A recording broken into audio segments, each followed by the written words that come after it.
भारी वर्षा काठमाडौँमा असोजको बेलामा यस्तो भारी वर्षा भइरहेछ। अझै पनि 2 दिनसम्म पानी पर्ने भन्ने चाहिँ मौसमविदहरूले जानकारी गरेको छ। त्यसैले आज यो दसैँको माहौलमा चाहिँ यसपालि यस्तो भयो। दसैँको बेला पोहोर चाहिँ दसैँभन्दा अगाडि नै त्यस्तो भएको थियो भने यसपालि चाहिँ दसैँभित्र भएको छ। पोहोर किनकि दसैँ ढिलो भएको कारणले होइन, अनि यसपालि चाहिँ दसैँ छिटो भएको कारणले यस्तो वर्षा भइरहेछ। हेर्नुहोस् काठमाडौँमा, काठमाडौँ भन्दा नि अहिलेको अवस्थामा देशभरि नै यस्तो भारी वर्षा भइरहेको कुरा चाहिँ हामीले जानकारी पाएको छौँ। तपाईँहरूलाई पनि देखाउनको लागि भिडियो रेकर्ड गर्दैछु है। यो चाहिँ नगरकोट साखु साइडमा,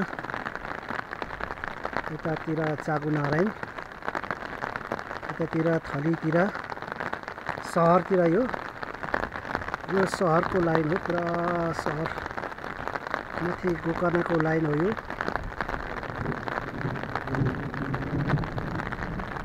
आकाश गर्जिरहेछ यो तारेभिर माथि। अनि यो चाहिँ अहिले आलापुरबाट भिडियो रेकर्ड गरिरहेको छु। यो आलापुर हो। अनि माथि सुन्दरजल शिवपुरी माथितिर ल हेर्नुहोस् है त, पुरा बादलले ढाकेको छ।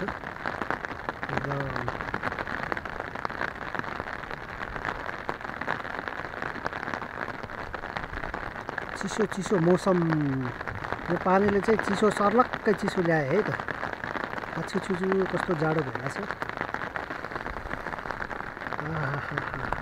हावा पनि चलेको छ यहाँनिर, पानी यहाँ जमेर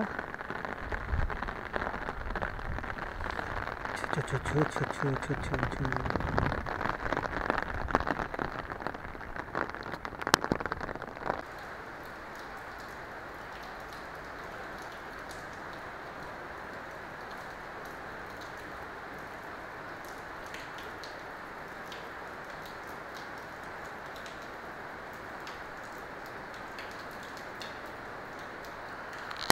Poi, c'è